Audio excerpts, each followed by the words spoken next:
Welcome, Believe Nation. I started the Mentor Me series to surround myself, and you, with the wisdom of those who've achieved more than we have, hoping that their mindset rubs off on us. Today, we're learning from one of the greatest motivators. Les Brown. It starts with a dream right now. Think of a major goal you want to achieve. Maybe you're working on it already.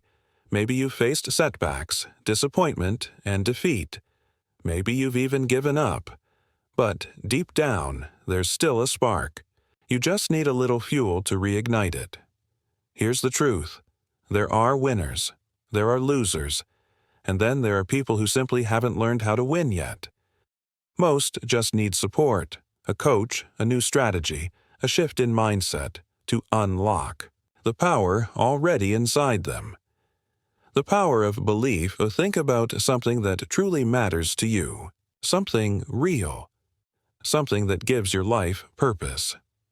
I'm not asking you to say, I can do it. Not yet. When I started out, I couldn't imagine reaching the level I'm at now. That leap was too big at the time. What I want you to say, instead, is something simple, something that keeps you grounded and moving forward. Repeat this with me. It's possible. Say it every day. It's possible. Because when you believe something is possible, you begin to act like it's possible. You change your thinking, and your actions follow. Everything you've done up to this point is a reflection of what you believed was possible for you. Live by vision, not memory. Most people live out of memory, what they've done, what they've seen, what they've been told. But your past doesn't define your potential. Live from your imagination, not your history. Yes, you'll hear that inner voice of doubt whispering, "You can't do it." Ignore it. It's just your past talking. Your future is still being written. Breaking barriers. Before 1954, it was believed the human body couldn't run a mile in under 4 minutes. Doctors and athletes all agreed. It was impossible. Then Roger Bannister broke that barrier. Since then, over 20,000 people, including high schoolers, have done the same. Why? Because now they knew it was possible. Your possibility. If someone else has achieved a goal, you can too. If someone has succeeded after failure, so can you. You are blessed. You are talented. You have greatness within you. It's possible for you. 2. Start your own business. Write a book. Travel the world. Bounce back from failure. Reinvent your life. It's all possible, if you believe it is. A tale of 2 mindsets. Let me tell you a story about 2 men who were laid off from their jobs, same background, same circumstances.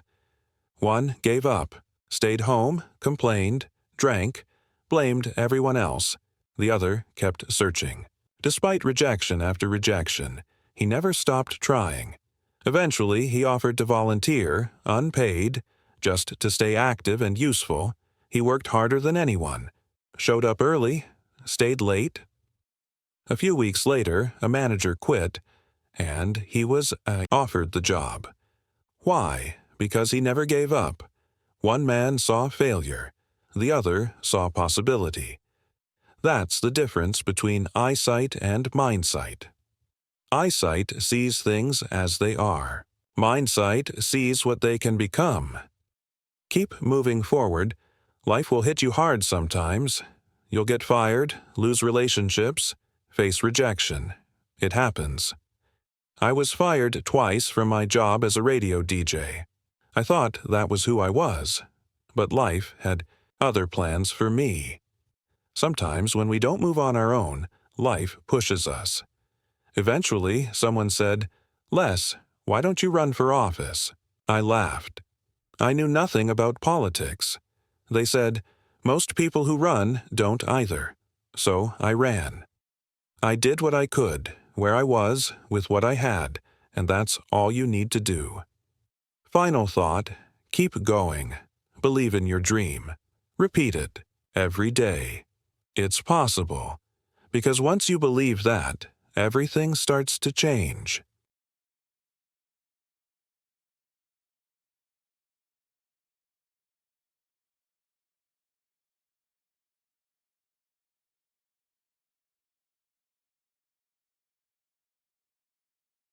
When I first ran for office, I had almost nothing. No money, no endorsements. I was up against an incumbent, backed by the community's leadership, newspapers, and powerful allies, but I believed in something. Stand up for what you believe in, or you'll fall for anything. I'd knock on doors with my kids helping me, telling everyone, "My name is Les Brown. Tell your friends, I'm still standing." Word got around. People were calling each other saying, "The man with the big mouth on the radio, he's running." I didn't dwell on what I didn't have. I kept moving forward. I didn't waste time complaining or blaming others. When you focus on your problems, you multiply them. Instead, I focused on my mission. As the election got closer, I found out that even people I thought would support me had endorsed my opponent. I was crushed, but that happens when you're chasing a dream. People will surprise you. Some will even make it their job to stop you, but I stayed focused. While my opponent had over $20,000, I had less than $800. So I got creative. At the radio station, I recorded a campaign ad featuring my mom. With gospel music playing, she said, "I raised my sons to be good boys. When they got out of line, I whooped them and made them do right. Please vote for my son. He's a good boy." That ad connected with people. Over 27,000 came out to vote, when usually only 3,000 or 4,000 would. They said, "I'm voting for Les Brown because his mama said he's a good boy." And I won. But challenges didn't stop. I remember trying to land a big speaking gig. I kept calling and pushing. Eventually, they said yes. Told me to bring $50,000 worth of motivational tapes. I didn't have that kind of money or credit, but I convinced my supplier to make them anyway. Then something devastating happened. The woman who booked me died. I was crushed. All I could think was, did she say anything about me before she passed? Murphy's Law hit me hard, but I reminded myself, this isn't the only opportunity. I kept pushing forward, and eventually I sold all the tapes. It took longer, but I did it. One day, a friend of mine kept saying she was miserable at her job. I asked, "Then why don't you quit?" She said, "I would, but..." That word, "but," kills dreams. People say, "I'd start my business, but..." I'd go back to school, but... We use "but" to justify fear, procrastination, and inaction. It becomes a defense for our limitations. But when you argue for your limitations, you get to keep them. There are no perfect conditions. No job is truly secure. The idea of working 30 years for a company and retiring with a gold watch? That day is gone.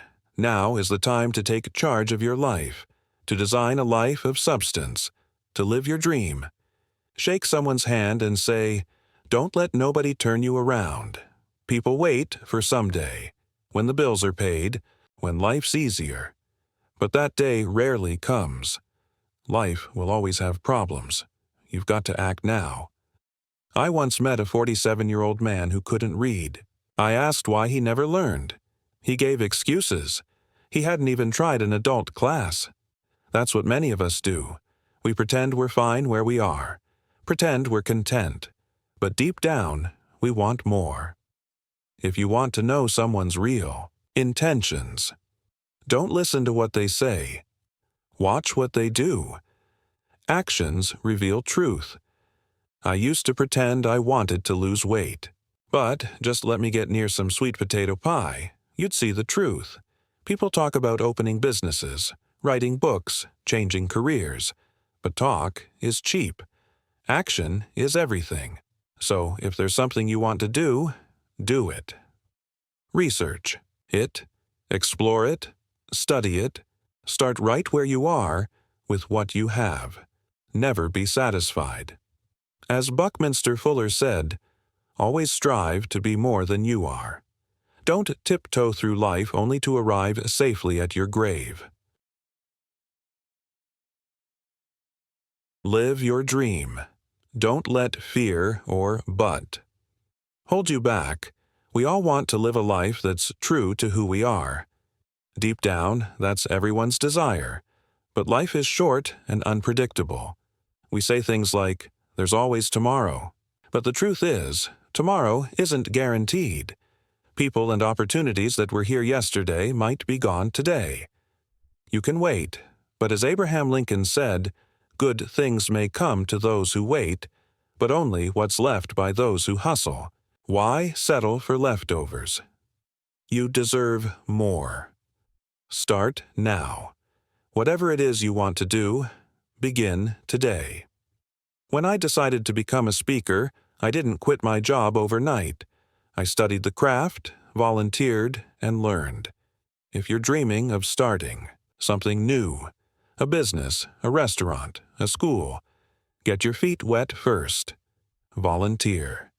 Test it. Learn if it's really for you. A friend of mine wanted to open a restaurant. I asked, "Have you ever worked in one?" He hadn't, so he got a part-time job in one and realized he didn't want to manage. It was the cooking he loved. Experience gave him clarity. Find what fits.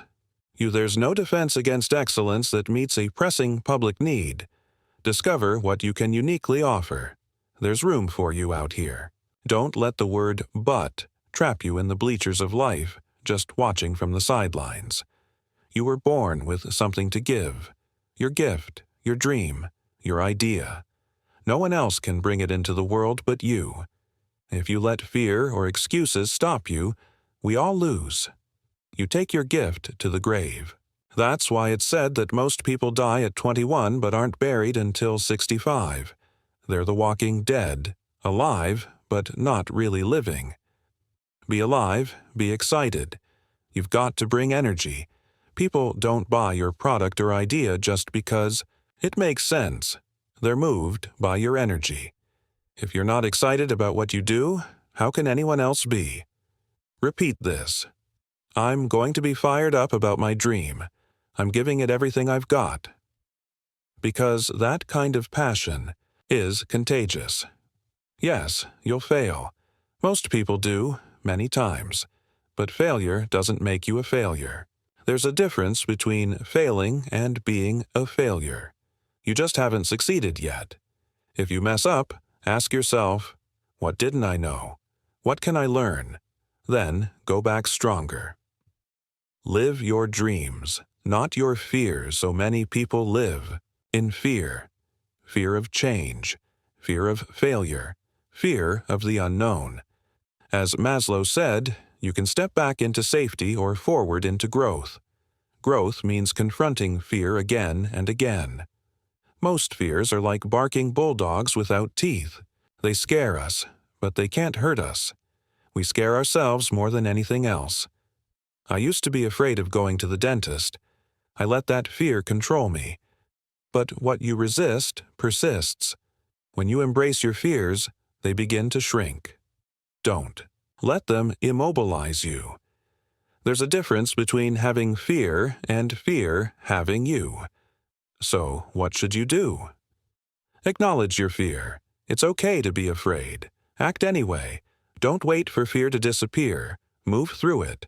Learn and grow. Use every failure as a step forward.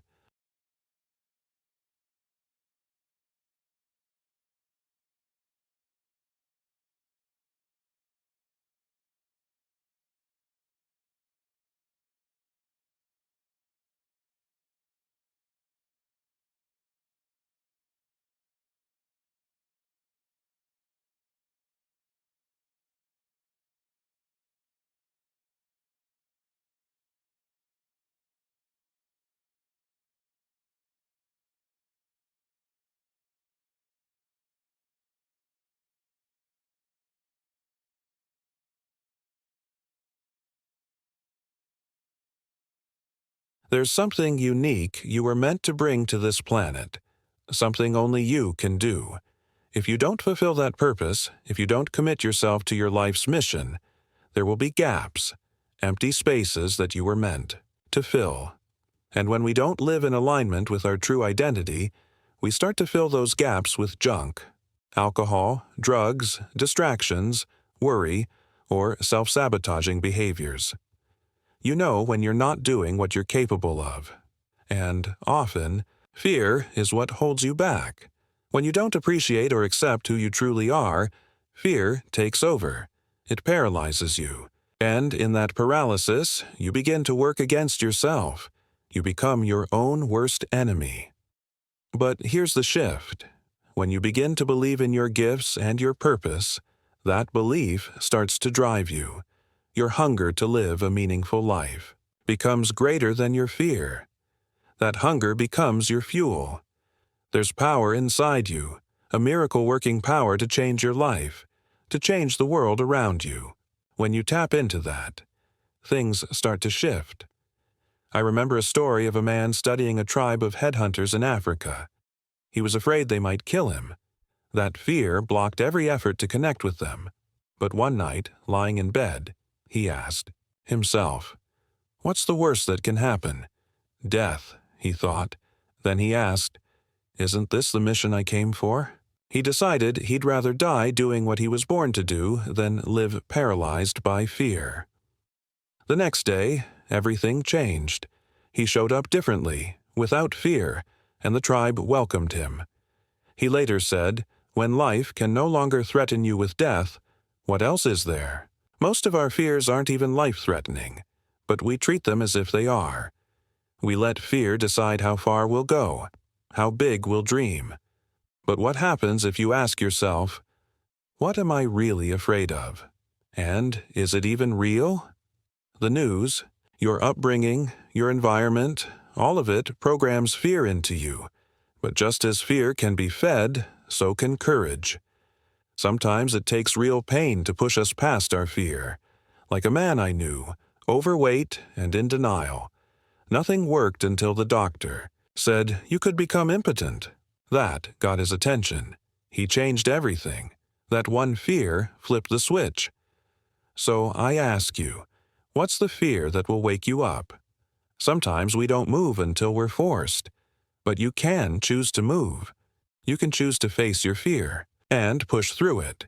You can use fear as a wall or as building blocks. Look around you. There are people who aren't waiting to be laid off. They're walking away, creating their own future. Why? Because they've decided they can. They believe they deserve more. They've stopped letting fear govern their lives. So I ask, what would your life look like if you stopped letting fear win? What if you faced rejection, failure, and even the possibility of standing alone, and did it anyway? Everyone doesn't need to like you. That's not your job. Take a stand for what you believe in, even if it rocks the boat. There are people who pass through life so quietly, their absence barely registers. But there are others, Mother Teresa, Nelson Mandela, whose presence is deeply felt because of the difference they made. You have the power to choose who you want to be. Before you are boxed and buried, make the decision to bury your fears. Decide to live boldly, to explore new horizons, to contribute, because what you do for yourself dies with you, but what you do for others, that lives on. What legacy do you want to leave? What's the story you want to tell with the rest of your life? You have to reach a point where you say, I'm done living like this. There's more. I know it. I feel it, and I'm going after it. Even if you don't know exactly where you're going, even if you're scared, just like the frog who kept kicking in that bucket of milk until it turned into butter, keep kicking, keep pushing. Most people live far below their potential, not because they lack ability, but because they don't believe in what's possible. They've been conditioned to settle. Dr. Carter G. Woodson said, if you can control what a man thinks, you'll never have to worry about what he does. If you make someone feel like an outcast, they'll find the back door all on their own. And if one doesn't exist, they'll create it. That's why the Bible says, "Be transformed by the renewing of your mind." You've got to recondition yourself daily. Train your mind to believe in new possibilities. Because the hardest part of becoming successful isn't earning $1 million, it's believing that you can. I used to believe people with degrees were smarter than me, that my background disqualified me, that my circumstances defined me. But I realized the most powerful thing I could do was believe in myself anyway. And so can you.